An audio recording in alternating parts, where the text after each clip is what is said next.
is the time. Forever? Tangent. Hold. Halt. Hashtag always MGM. You are approaching the unloading area. Calm down. AK haters. But what if it could? Behold the majesty of the Sistine ceiling. For the kids. A salute to all theme parks, but mostly Walt Disney World. What a cute ending. Aloha and Don't Dillo it. This is Theme Park Thursday with Dillo's Diz, and I'm not Frank, and she's not Jen. Hello. But we are Figments in Time. We're here holding down the fort while the Dillos are out for a bit. And we are part of their community core.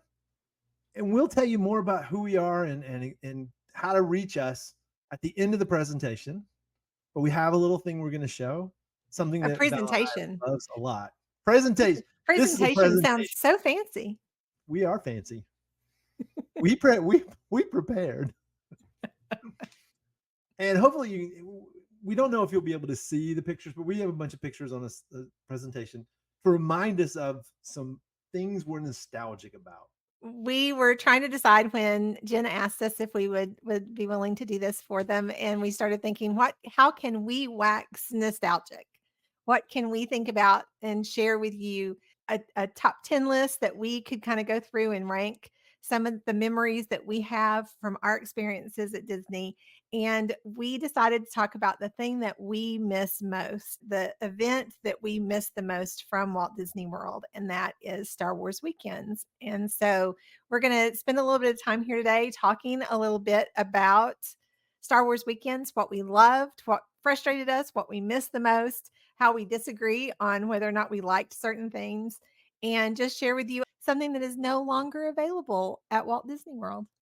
No longer available for sure. No longer available. We kept hoping. And we were recording this just after D23, and we were crossing our fingers that the one thing that they would announce would be Star Wars weekends is returning. But we always hope that announcement is coming, and it never does. And we're not going to talk about D23. We'll let them take care of that when they come back. Yeah. They'll have a little bit of time to stew on it since they're not doing this today as well. But let's get on into Star Wars weekends. All right. For those of you that might not remember, Star Wars weekends were held at Disney's Hollywood Studios in the month of May. They would have 4 weekends of events with celebrities and cosplay and just all sorts of different things. And we're going to talk about what they had. And we actually stumbled upon this accidentally the very first time that Louis was there. I was just at a tech conference, and I went to Hollywood Studios for the day, and we had just started going to Disney not that many years ago, not that many years before that. And I went and I was just wandering around. I was like, why are all these people doing? And what is this? And then there was a parade, and then there was some shows. And I couldn't see the shows because they were down in where the Hyperion Theater in Hollywood Studios, where now is the outside of Frozen. There was people watching a video in there, and I was like, what is this? I don't know what's going on. And then I came home. I got a few pictures of that. I'm not going to put any on the screen because they're all rough. But then I came home and we researched it. And the next year we went to this insane event. I have been a huge Star Wars fan my whole life. And so we really loved the opportunity to be able to interact with these characters, to see these events, to meet the actors that portrayed the different characters. There were just so many things about the weekends that were so much fun. And so we just had a blast. We enjoyed it. And on the screen, we have a picture that was one of our favorite parts of this thing. You walk in the park and there's stormtroopers. They stopped doing this near the end. They stopped doing a lot of things as time passed, but they were just stormtroopers up there telling you move along and doing the things that they did. So as you entered the park, you got this sense that there was something different going on. Yeah. They were always really funny. The stormtroopers in each show, that anytime the stormtroopers were around, they were making jokes. They were making comments about the park, about the attractions, about things. And so they were just really funny. And I enjoyed that interaction with them. And just, we would stand there and watch them for a little while. And so they were a lot of fun. we're going to talk about our top 10 favorite things about this event. And well, it's more like top 10 or so because I put there are posters.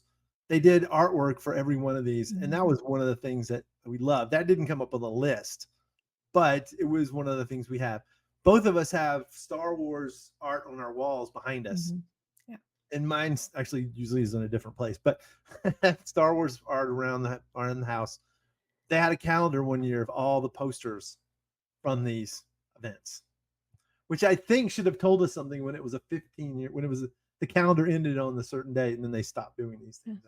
So number 10 for me, and this is my list, and Val has her list, and she's gonna just yell about my list. It's kind of a role reversal thing. Usually I'm the one who's complaining about things, so we're gonna let her complain this time. Well, we couldn't agree on the exact listing, so we just decided to do it this way. So the number 10 thing for me was shopping. They had Watto's Grotto, they had Darth Maul, Jabba's Hut, and my favorite name of them all was Admiral Akbar's Snack Bar. I actually had this higher on my list when I made my top 10. Of course you did. Of course I did. I really enjoyed these event shopping opportunities because back during this time, they didn't have just a lot of Star Wars merch in the parks on a regular basis. This was before Galaxy's Edge. This was before, some of this was really earlier. And so they had the most unique items that you could purchase. They had some really cool collectibles to see. The artwork was awesome. I first found Ashley Eckstein's Her Universe at this event in Darth Maul or Watto's Grotto. I don't remember which one it was called for the first time that we went in there. But you could get, a pin for each year. And we were big pin collectors when we first started going to Disney. So you could get that and the posters. We liked having the posters. So it was a really important thing for us to be able to do, but it was really difficult to get in. The lines were super long. Merchandise sold out super fast. It was not, it was very crowded. So it was hard to get into. And it was very nice. One of the reasons why we really enjoyed the VIP experience was because they did take us into the store before it opened so that we could go ahead and pick up some items and get some things, really early on. And so that was a really nice thing to do. So yes, I had this higher on my list because I enjoy seeing all of the Star Wars merch when there wasn't just a lot of Star Wars merch to find back then. So I always have the problem when it's a bunch of expensive merch.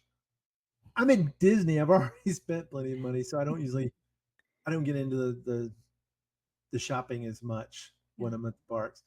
I do sometimes, but there's a few things I wish we'd purchased. There's a Halloween thing that I don't want to talk about right now, but there's a Halloween item, and then there was the Darth Vader football jersey that I wanted so badly. And I was like, okay, I'll wait. I'll get it next time. And then we have never seen it ever again. So not even once. Yes, I will never forget. I will always regret not purchasing that day.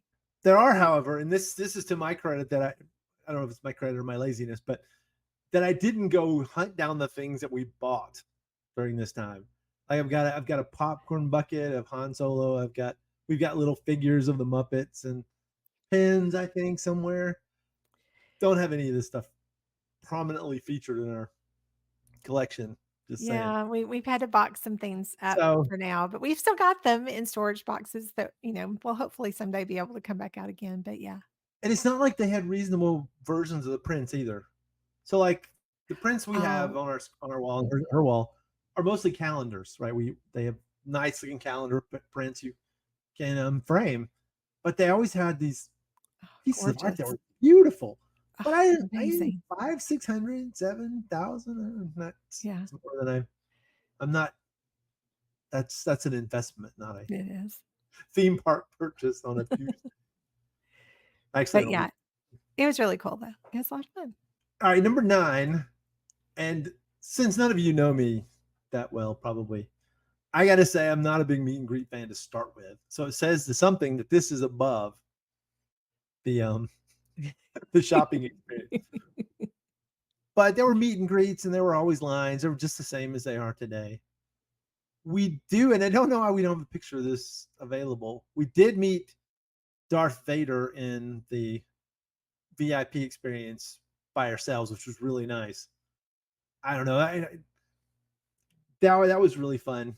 Although it's really weird when you meet these characters because you're intimidated by them, especially Darth Vader.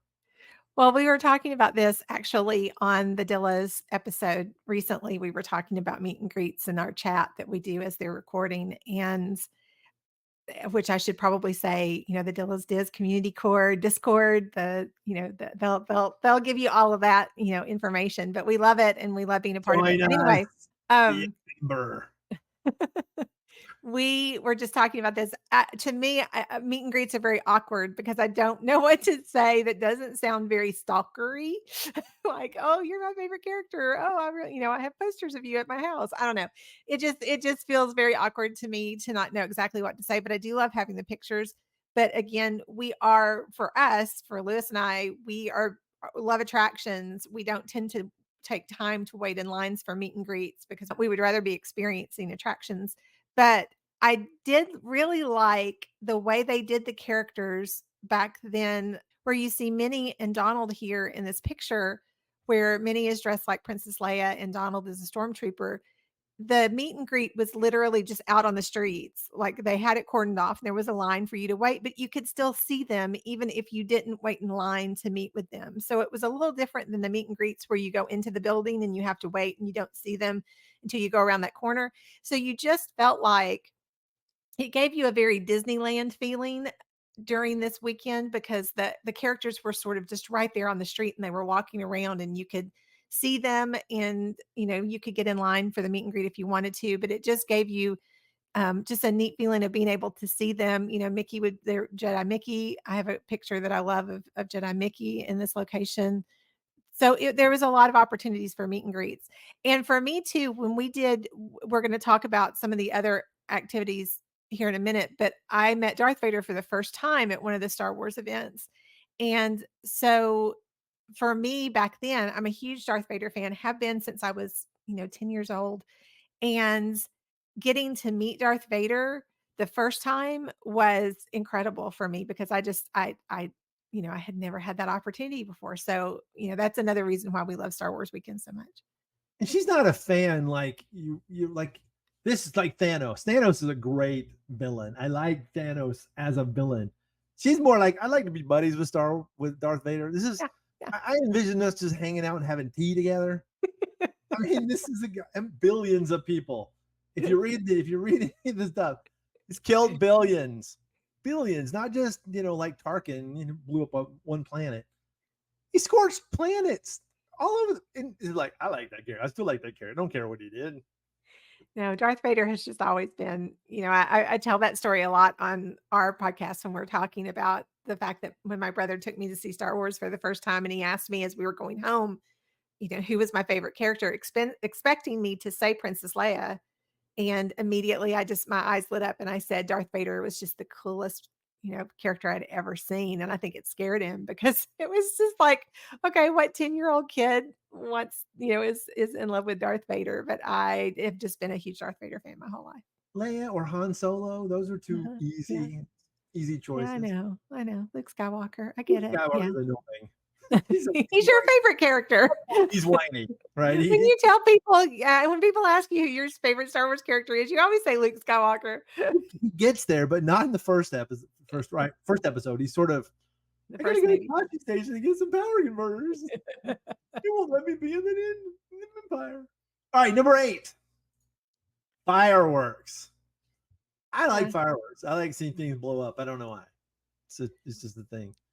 And when they first made these Star Wars Galactic Spectacular fireworks, before it became a part of the normal routine, it was just amazing. All the lasers and the explosions and things. And it's kind of, it's maybe a little bit telling that fireworks is so low on the list because I love fireworks. It's low on my list. Actually, fireworks is 10 on my list because I like fireworks. I'm not gonna lie. Every time I see Happily Ever After, which I want to watch often, I cry every time Tinkerbell flies. But I am not as big of a fan of fireworks as Louis is. And for me, I'm just as happy seeing them from Slinky Dog Dash as I am from standing in front of them. But I will say that this was before fireworks were a regular thing at Hollywood Studios. And it was one of the first things that they projected onto the Mickey and Minnie's Runaway Railway Theater now, which back then it was the Great Movie Ride. But Theater. yeah, Yes. yeah. So it was really cool to see because, like I said, that was really early in the whole projecting fireworks at Hollywood Studios technology kind of thing. So it was fun. But like I said, it's really low on my list because I have other things I'd rather be doing. But it's cool. It does. There are 2 or 3 memories of this that I find big. I really like. They did more fireworks back during that time than they did when they kind of moved it into a regular experience. Mm-hmm. And it seemed like they were a little more centered on the building. And a couple of pictures I have up is where you can see it from the road, see it from just about the exit, which you can do that now. Yeah, like if you don't want to stand up in front and be like the last person out of the park, you can stand near the back of the park by the pin trading place or pin shop right by the exit and see a good show.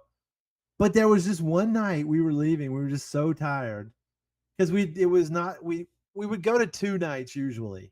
Mm-hmm. If we had time, we would go to one day and do the whole thing. And then the next day we would go back and we do a few of the things again, like the parade, but we wouldn't do this. But this one night we were leaving and we just turned around and looked and it was just this amazing explosion inside coming outside of the Hollywood Studios entrance. It was just spectacular. That memory probably helps my nostalgia for this show as well. Yeah. Yeah. All right, number 7, which I also was going to believe will be a little higher on my list, is special dining. Oh, I love this so much. And I was okay with it. The picture I have up right now is of the most disturbing piece of food I've ever eaten that was fake. Like I once got a fish that had the eyes in it. I sent it back. It was disgusting. I can't do that. I don't need my food looking at me. And this kind of fits that bill because it was a hummus dish that had this black powder. I'm not sure exactly what the black was. It wasn't chocolate. It looks like chocolate. No, it was like it was more of a spicy, like it was like it looks like Darth Maul. Mhm. And they had eyeballs made of, I think they're probably olives with some. They're olives with black food coloring kind of on the top, or maybe balsamic vinaigrette. I was thinking balsamic reduction. Yeah. And then it's got 3 bugles for horns.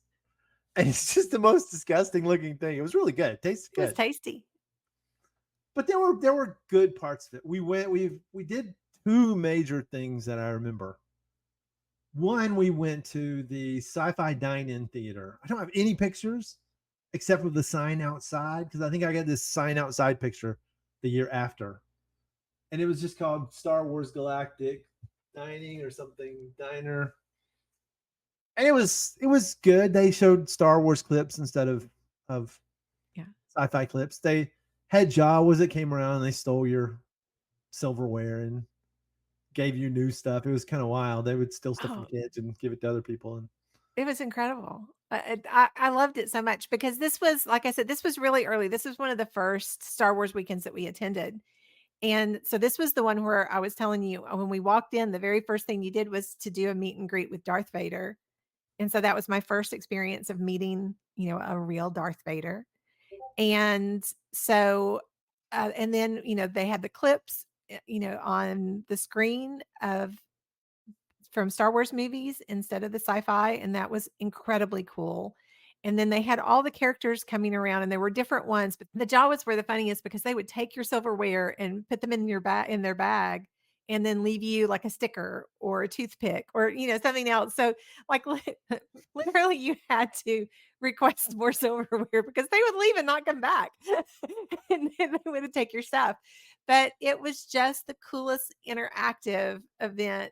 If you're able to see the pictures, you can see there's my iced tea with an X-Wing, lit up, which actually, yes, I still have back here. I've got it here on a cup, and you'll see a Jawa. But this is actually at the back lot Express. catering and Backlot Backlot Express. Express. This is at the Backlot Express, this is not the sci-fi event. But a few years later at the Backlot Express, they had the theme where we had the charcuterie that had the C3PO crackers, and you had the X-Wing light up that went with your drink. And they actually, because normally the Backlot Express is a quick service, but this time they sort of upped it where they were serving you at the tables. It was a little nicer. So you felt like it was a different restaurant, but they had the characters still coming around. I don't remember the Jawas being quite as much fun here as they were at Sci-Fi. I don't remember them like stealing things from the table and things as much, but it was still incredibly cool to see them just kind of walking around like a general, character dining experience. But for it to be Star Wars, it was just a lot of fun. So I love those events. I know he doesn't like to take the time. He doesn't like to spend the money. He doesn't think the food is worth it. It's not about the time in this case. But I love it's it. definitely not about the time. It's like I like Docking Bay 7 now and Ronto Roasters now because they serve food that's like Star Wars food. I mean, I know they have to give it regular names. I like that because it gives you that sense of immersion. C3PO crackers and Darth Maul Hummus. face hummus was just not what I was going for. I loved it. I like it. I think it's fun. I love character dining, so I enjoy the experience. So I missed this was way higher on my list than his. It was goofy and kitschy, which honestly, Star Wars Weekends was a lot about being goofy and kitschy. Yeah, it was. All right, so number 6, this will be really quick. The outdoor stage show. And there was two parts of this. It started out in the early morning. They would introduce what was going to happen for the day. And by the way, there's a picture on the screen which proves Lewis's theorem number 1, and that is no matter where you stand inside of a place, there will always be someone who has a kid or something that'll stand up right before you get started. Like you can find your spot, and then they'll just be the kid goes right on the shoulders, and you're like, if you did that the whole time, I'd know not to get behind you. Anyways.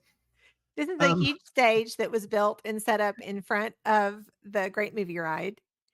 And basically it was just, and let's introduce every Star Wars character that we have at this particular moment in time. And they did it like a little show sometimes where, the good guys would come out and then the villains would come out and they would make it a little, exciting with some blasters and a few little explosions or something like that. But basically what they were doing was just introducing the characters and bringing them up on stage. And then at the end, all the characters would come out for a great, huge picture opportunity.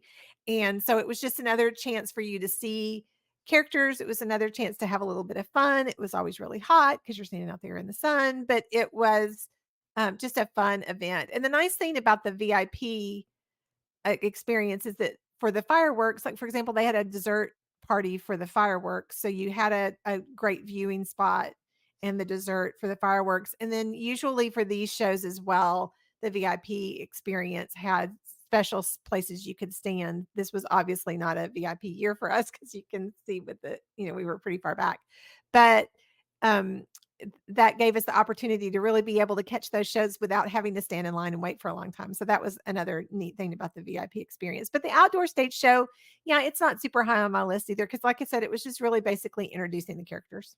Well, I was also thinking, and because my notes here say, and my memory is hosted primarily by Ashley Eckstein, I was thinking about during the day, they had these quiz shows and they brought people up and they did these things all through the day. They did. I don't have any pictures at all that I could find of those. And I think it's just because it wasn't very photogenic. It was just fun.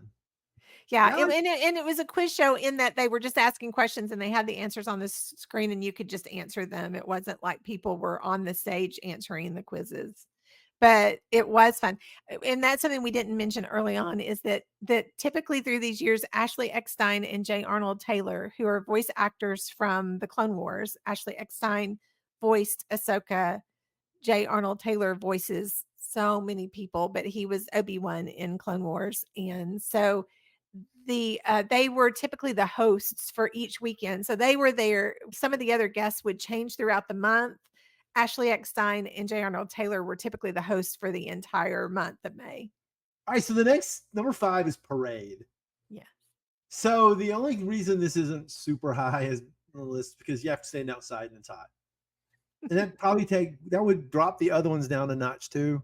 So there would be a motorcade, stormtroopers, Mickey. Right now we have a picture of Mickey in an X-Wing greeting the guests. There were I think it's 501st marching, and there's a ton of them. It's not like the picture we have probably has 20 or 30. And if you watch the whole parade, there's just lots of these people over and over. And then they have the characters. I have a picture of a clone trooper. And then there's people the parade was called Legends of the Force. And they had whoever the celebrities were, like in this case, there's 2 people on there, Silas Carson and Warwick Davis. Wow. Warwick Davis. I was like, can't remember his last name.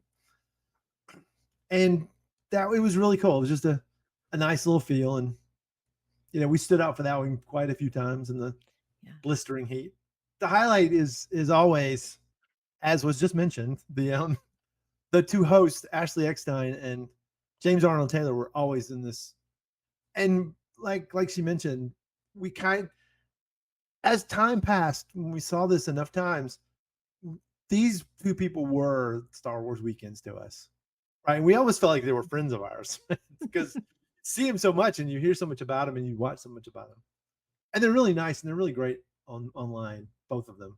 Now, the parade was just a lot of fun because you did get to see the celebrities a little closer up and the people in the costumes and the things that they were doing. It was incredibly cool. So it was a lot of fun. I enjoyed the parade a lot. And there's one of the reasons why they stopped doing Star Wars weekends was very evident in the parade. Not as much as it's my number 1 thing, but in here, canon was never a problem. You could have young Amidala, old Amidala. You could have Darth Vader and the Emperor. You could have anybody, anytime could mix together. And that bugged some people bad.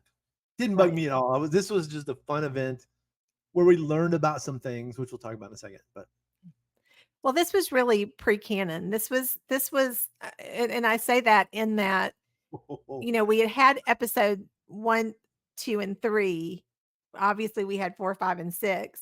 This was before episode 7. So this was before, this was even a lot of these weekends were even before we had Star Tours 2.0. This was, the original Star Tours even.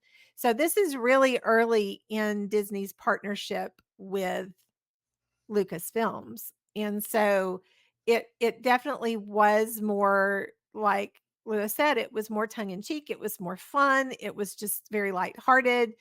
It was campier. It was just a lot of fun. They didn't take the franchise quite as seriously during Star Wars weekends as they are taking it now. I will like to say that I do not represent anything she just said about there not being canon. There are always people who are nuts about the canon. No, I know that. This was before Disney universe and all that other stuff.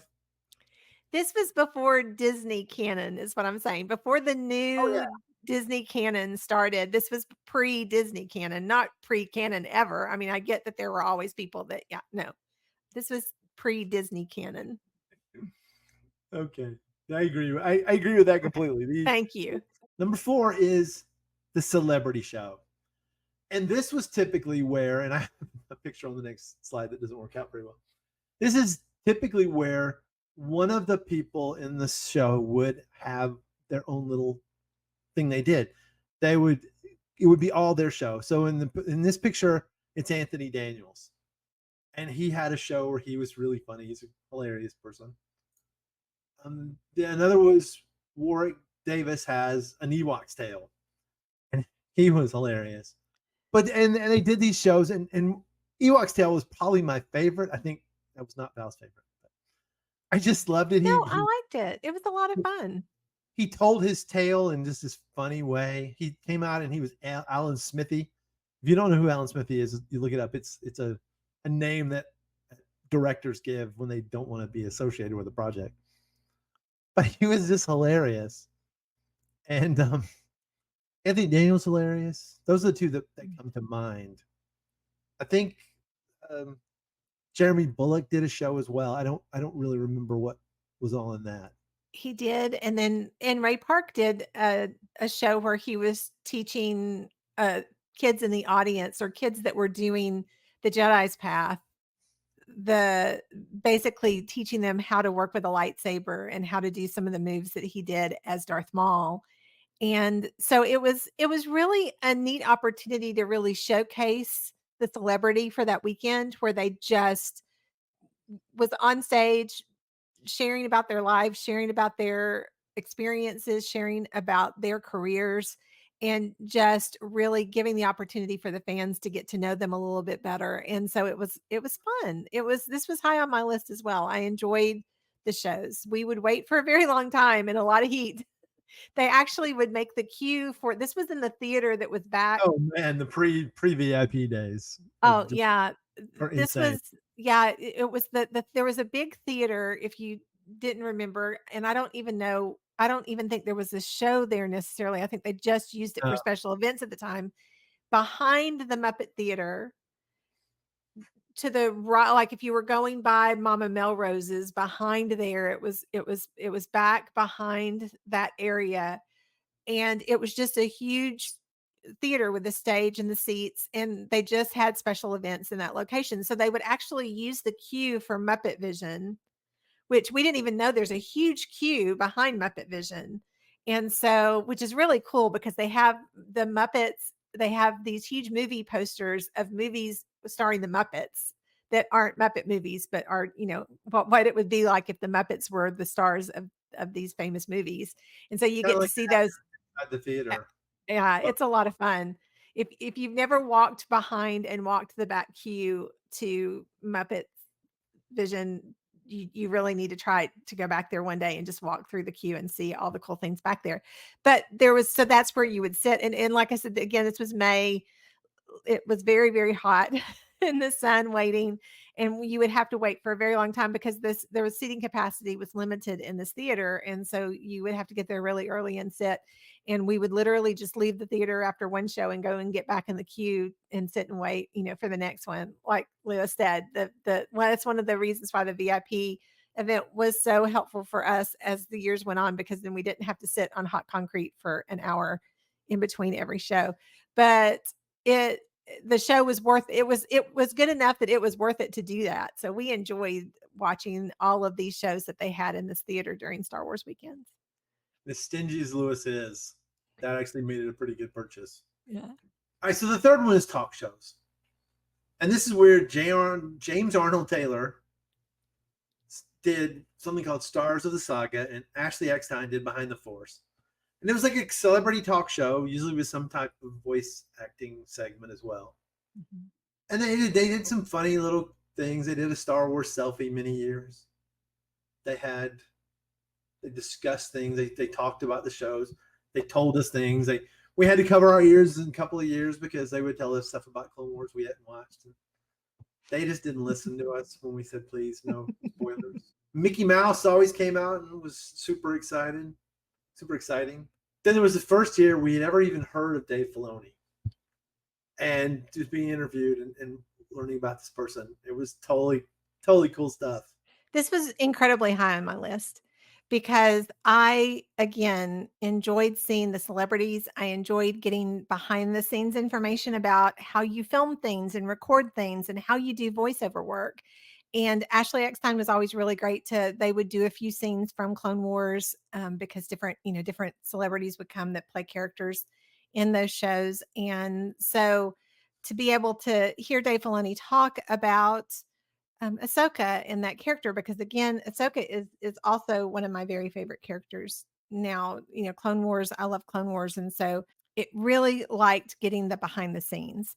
So these were the, when you're talking about James Arnold Taylor and Ashley Eckstein and their interviews with people and people doing their celebrity shows, that actually was my number one on my list of what I love about Star Wars weekends, was being able to get these, behind the scenes chat. It's sort of like the fun of D23 or, Star Wars Celebration, those kinds of events where you get to really see the actors. It's just a lot of fun, and you get to interact, and you get those behind the scenes little tidbits that you just don't get anywhere, especially back then, because you have to realize this is, again, several years ago. This was before TikTok. This is before Instagram. This is when it was a little harder to get this kind of information on the internet. So it was just a lot of fun to be able to see the pictures, to hear them talk about the shows, and to be able to be a part of it. It was a little harder maybe, but it was a lot easier to find reliable information on the internet back then.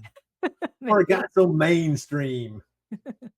And then finally, the between shows was actually, as we mentioned earlier, kind of the most fun. There was always these stormtroopers, and they would have pictures of their night out the night before, dancing, and Darth Vader would come in and blow them up, or Boba Fett would come up and blow one of them up. Sometimes the pieces come flying off the stage, and sometimes they would vanish, and it was just a really great experience. And it's kind of what's missing now at Hollywood studios when it comes to Star Wars. There's not enough comedy involved anymore. Well, one of my favorite. It has a lot of comedy in the series as it is, much less. Yeah. Well, one of my favorite things that they would do too is they had these pictures of, like, for example, they had a picture of Darth Vader with stormtroopers riding Dumbo, or the stormtroopers would have Mickey premium ice cream bars, or, they would be experiencing the park. And so it was just these fun little, moments with Darth Vader with stormtroopers, where you would see them interacting with folks, and they would be telling jokes, and they would say funny things to people. And it was just a lot of fun. It was like what we talked about before with them on the entrance gates, where they were, making comments to people and things there. But this way you got it just a little bit more. And they did that on the stage show as well. There was usually a stage show that included the stormtroopers, when we were talking about the stage shows earlier that were out in front of the Great Movie Ride. Again, you would see a lot of the stormtroopers and things for that. So they were fun. They were just silly and goofy. So we can move along now. Move along. All right. So number 2, there's 2 things that were really outstanding to me.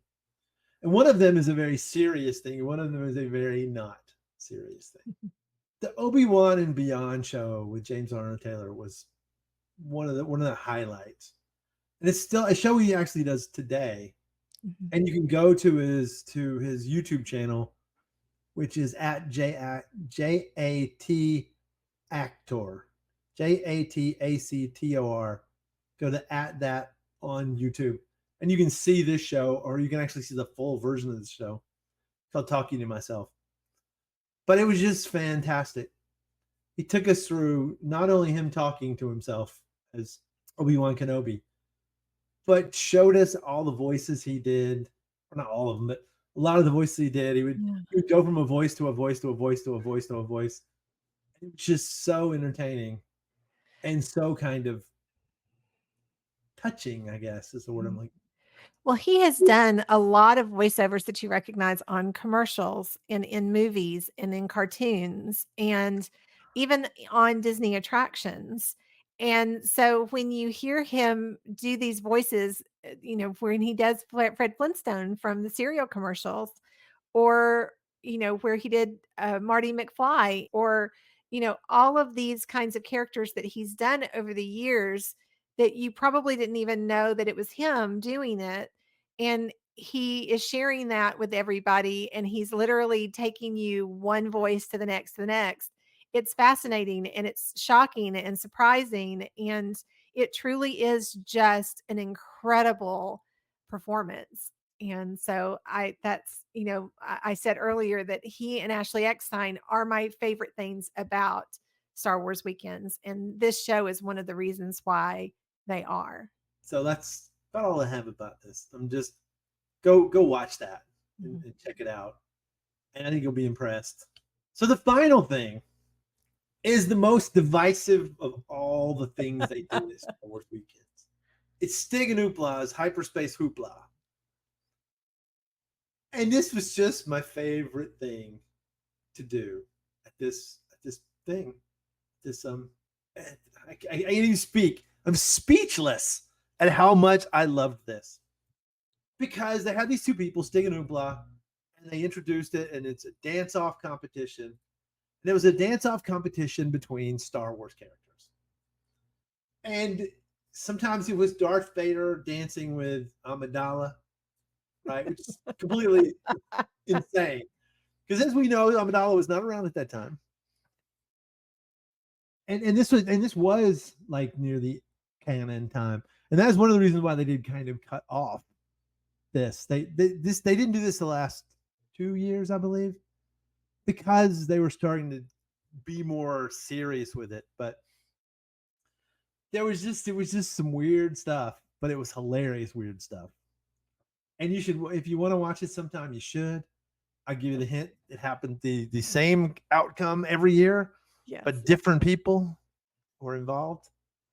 And we they had literally a band. What is it? What are they called? The Cantina Band? I can't remember their actual name, but we actually stumbled upon this by accident the first time. We were walking to a different event. It was held originally on that small stage to the left of Star Tours, where they have the Jedi Path for the kids. And we were walking, and there was just a few people. I mean, there was several people, but it wasn't a lot. They were standing that were watching the show. And I just remember our daughter and I were standing there going, what is this? And you hear Michael Jackson music, and Darth Vader comes out dancing to Beat It. And you're going, wait, what is happening here? And it did become our favorite event. One, because we love the streetmosphere actors at the parks. I have always enjoyed them. I love them at Magic Kingdom. I love them at Hollywood Studios. I appreciate those actors. I appreciate the work that they do. They always made me smile. I love the interaction. And so Stig and Impla, who are some of the streetmosphere performers that you can see in other performances throughout the park before the pandemic.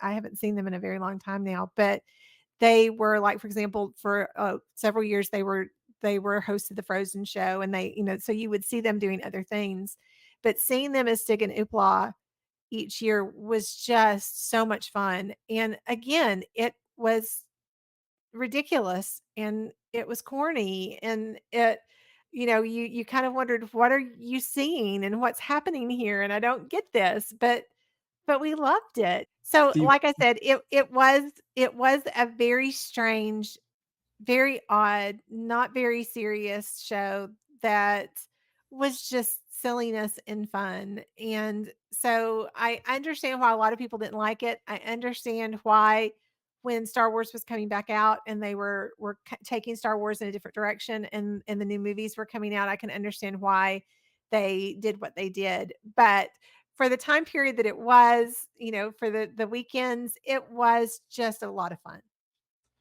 And those not very many people didn't show up, but the other people did, because this thing was always packed. They eventually moved it to the stage in front of the Great Movie Ride because it became so popular. There was not room for it to be at that smaller stage any longer. Huge. Mm-hmm. Yes. Yeah. That's our list, except for one thing. I added one on when Star Tours 2.0 was opening. We happened to be there on that weekend, and we happened to get to see Anthony Daniels, we got to see C-3PO. We got to see George Lucas from the side. This was the day we didn't actually go there just for that. We had no idea.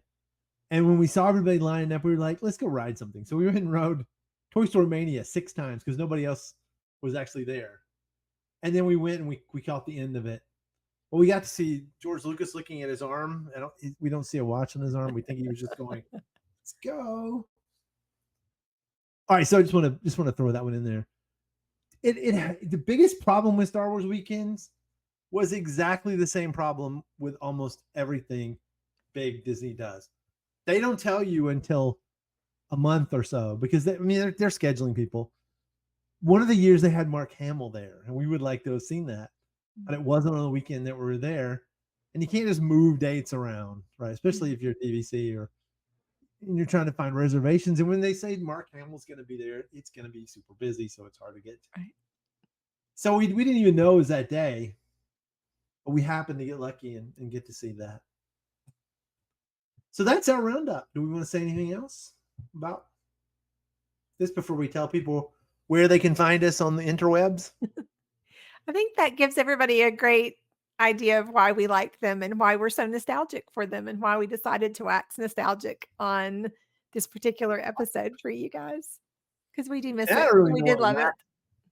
I'm sorry, but I don't even know what wax nostalgic means. So it's an outdated phrase that means speaking at length about one's feelings of nostalgia. Well, I think I can get behind that. Okay. Mm-hmm. Now that I know what it is, and we just spoke an hour on an event we know is never coming back. Right. I think we'll be okay. I think I'm okay with the wax nostalgia. Okay, good. I'm glad. All right. So where can you find us? Well, for me, I am found at Disney Pick-a-Day on Twitter, or X, as I've actually put on the screen. And I put up a picture of Disney every day. Disney World, sometimes Disneyland. Sometimes it'll be a picture of Universal, but there's always a Disney picture every day, along with that Universal picture if I do that. You can find me at Dollywood P on Twitter, and that is my Dollywood account. That's another thing I'm excited and interested about. I was at their Sweet Summer Nights Festival yesterday, watching their drone show. And then DRSQL, Dr. Sequel, if you're into technical content. So that's my place. How about you, Val? Where can you be found? You can find me on X Twitter at ValPalMickey. You can find me on Instagram at ValDavidson827. And I am a member of the community course, so you can often see me talking on Discord or talking in the chat while we're watching Frank and Jen share with us. So we are super excited about the meetup coming up and all the fun events that we've got going on as a community, and just the friendships that we've made here and the community that we've built. We just could not be more proud of. And so if you are not part of the Dillo's Diz community, if for some strange reason this is the very first episode that you've ever listened to, we'd like to apologize, because we are not even nearly as talented as Frank and Jen. And so they are so much more fun to listen to. So please be sure to listen to another episode where they are featured and join us in the community core. We would love to have you hang out with us. Yes, head over to dillosdiz.com and find out about the community core and all the things you can do. And as a team, you can find us at youtube.com/@Figments in Time, FIGMENTSINTIME. On Insta, you can find us at the same Figments in Time, which I won't respell. And then, as she's already spelled, you can find us in the chat at any time the Dillo's Diz are live. Pretty much anytime we'll do our best to be there if possible. I've even been in the chat while I was at Disney World, sitting in the sun waiting for my next Fast Pass to come up. So pretty much anytime they're live, we're live with them. All right, so I think that's it. I think it's time to say goodbye. Again, thank you, Frank and Jen, for inviting us to come. We hope that you enjoy listening to us ramble on about the things that we love about Disney. All right, so for not Frank and not Jen, goodbye. Bye-bye. Deuces.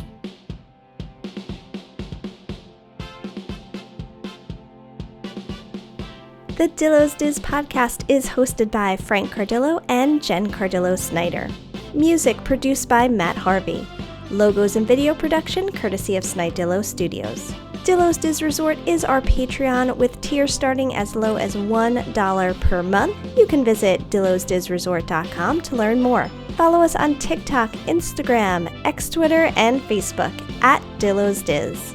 Check us out on YouTube by visiting youtube.com/DillosDiz. Don't forget to like and subscribe while you're there. We also have merch available on TeePublic and Etsy. For all this and more, visit our one-stop shop, DillosDiz.com. Dillo's Diz Podcast 2024.